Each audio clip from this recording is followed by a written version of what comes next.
মামি, দেখো আমাদের পুকুরে কত বড় ড্রাগনের গাছ হয়েছে। এই টয়া, শোন, আমি বাজারে যাচ্ছি রিমাকে নিয়ে। রিমার কিছু প্রয়োজনীয় জিনিসপত্র কিনতে হবে।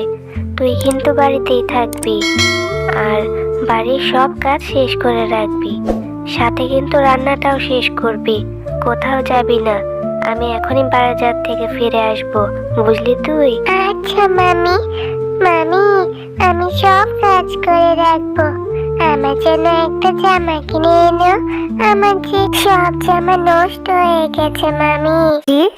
জামা কিনে দিব তোকে আবার? এইসব বলার সাহস কিভাবে পাস তুই? তোকে যে আমার বাড়িতে রেখে 3 বেলা 3 মুঠো ভাত খেতে দিচ্ছি, এটাই তো অনেক।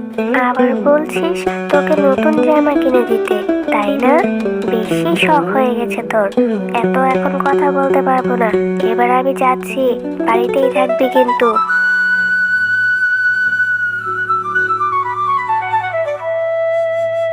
মামি তো মাত্র বাজারে গেল, আসতে তো অনেক দেরি হবে।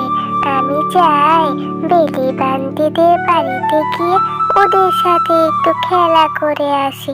কতদিন যাবত ওদের সাথে খেলা করি না। বেলি বান্টি, তোমরা কি খাচ্ছ এটা? ড্রাগন ফল। ড্রাগন ফল খেতে কি অনেক মজা? বলো, আমি তো কোনোদিন ড্রাগন ফল খাইনি, তাই তো জানি না। হ্যাঁ রে টয়া, ড্রাগন ফল খেতে অনেক মজা, আর শরীরের জন্য অনেক উপকার। তুই জানিস না? হ্যাঁ রে বেলি, আমিও তো শুনেছি খেতে নাকি অনেক মজা।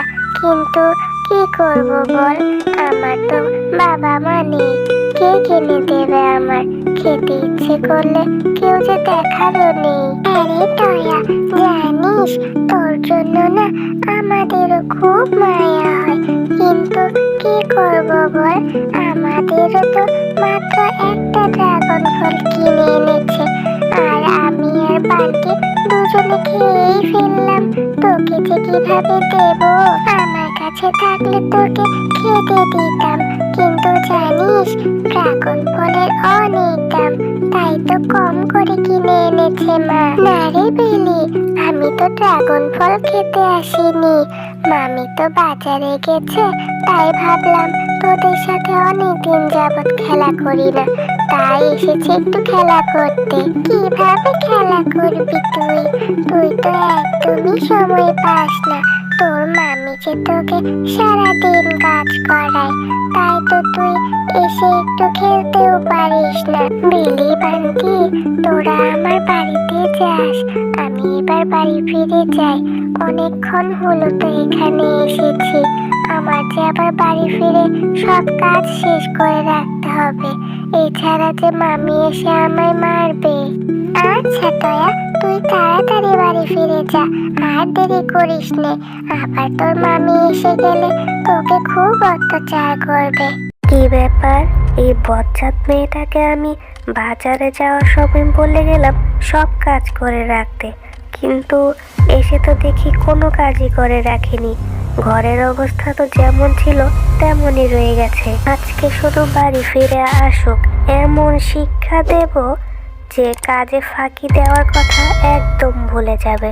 আমি অনেকক্ষণ যাবৎ বাজার থেকে ফিরে এসেছি, আর এসে দেখি রান্নাঘরে এখনো উনুন জ্বলেনি।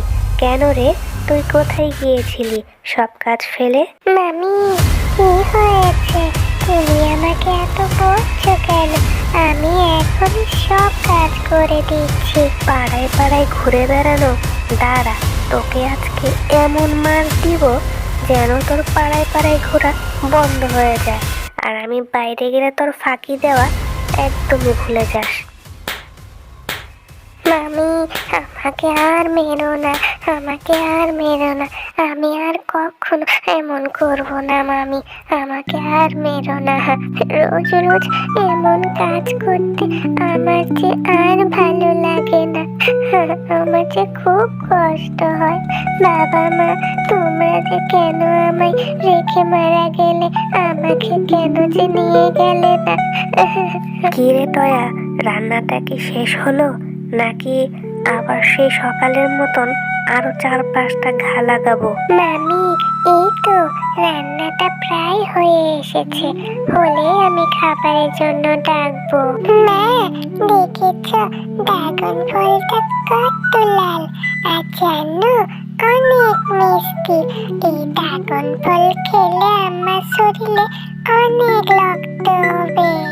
হ্যাঁ রে টিঙ্কু, তাড়াতাড়ি করে ড্রাগন ফলগুলো খাওয়া শেষ করতো, এখনই আবার টয়া এসে খেতে চাইবে।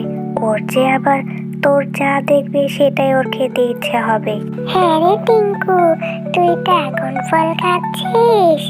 মামি, আমাকে একটু দাও না ড্রাগন ফল, আমি তো কখনো খাইনি, একটু খেয়ে দেখি কেমন লাগে ড্রাগন ফল। দেখেছিস টিঙ্কু, বলতে না বলতে এসেই দেখে খেতে চাইছে।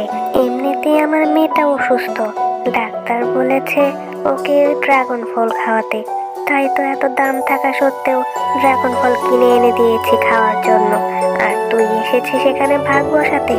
যা তো এখান থেকে যা, আর পুকুর ঘাট থেকে এক্ষুনি 1 কলস পানি নিয়ে আসবি, একটু দেরি করবি না। হ্যাঁ মামি, আমার খেতে হবে না, আমাকে আর ভোগো না, আমি এক্ষুনি পুকুর ঘাটে যাচ্ছি পানি আনতে। কি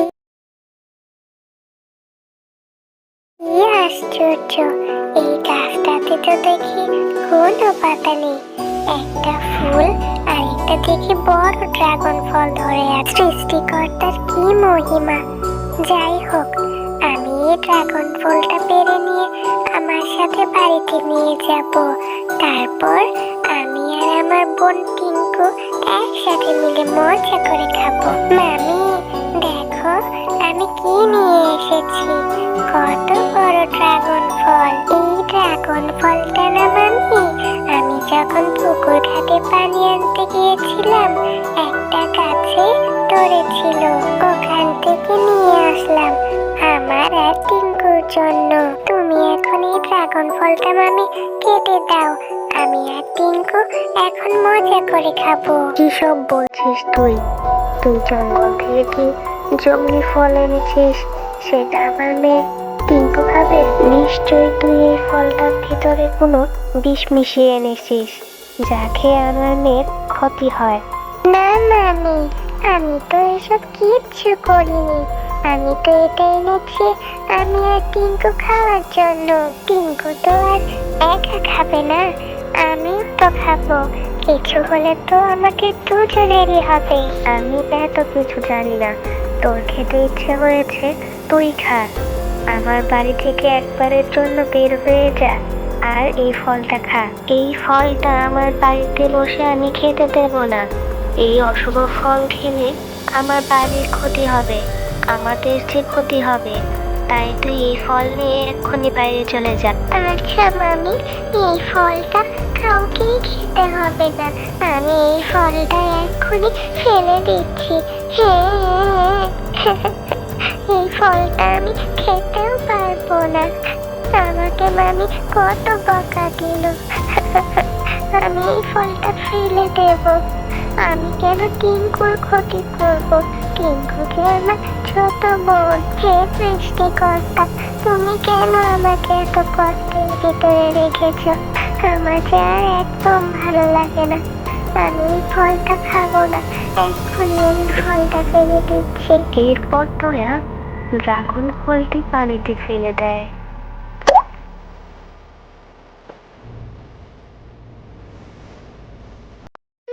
মামি, দেখো আমাদের পুকুরে কত বড় ড্রাগনের গাছ হয়েছে। হ্যাঁ রে টয়া, এ তো দেখি অবাক করা বিষয়। এখানে কিভাবে ড্রাগন ফলের গাছ হলো? মামি, কালকে যে আমি ড্রাগন ফলটা এখানে ফেলে দিয়েছিলাম, আমার মনে হয় ওই ড্রাগন ফল থেকে এত বড় একটা ড্রাগন ফলের গাছ হয়েছে। হ্যাঁ টয়া, তুমি যে অনেক ভালো।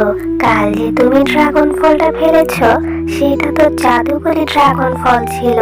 তাই তো সেই ড্রাগন ফল থেকে এত বড় একটা ড্রাগন ফলের গাছ হয়েছে। এই গাছের ড্রাগন ফল তুমি টয়া যত ইচ্ছে তত খেতে পারবে। আর ঝুমকো শিয়ালিনী, তুমি যদি টয়ার সাথে খারাপ ব্যবহার করো আর যদি ওকে দিয়ে সারাদিন কাজ করাও, তবে তোমাকে শাস্তি দেব আমি।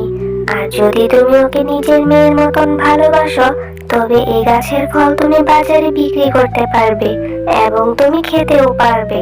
জাদু গাছ, আমাকে মাফ করে দাও। আমি আর কখনো টয়াকে মারবো না, ওকে নিজের মেয়ের মতন ভালোবাসবো। আমাকে মাফ করে দাও, কখনো আর এমন ভুল হবে না।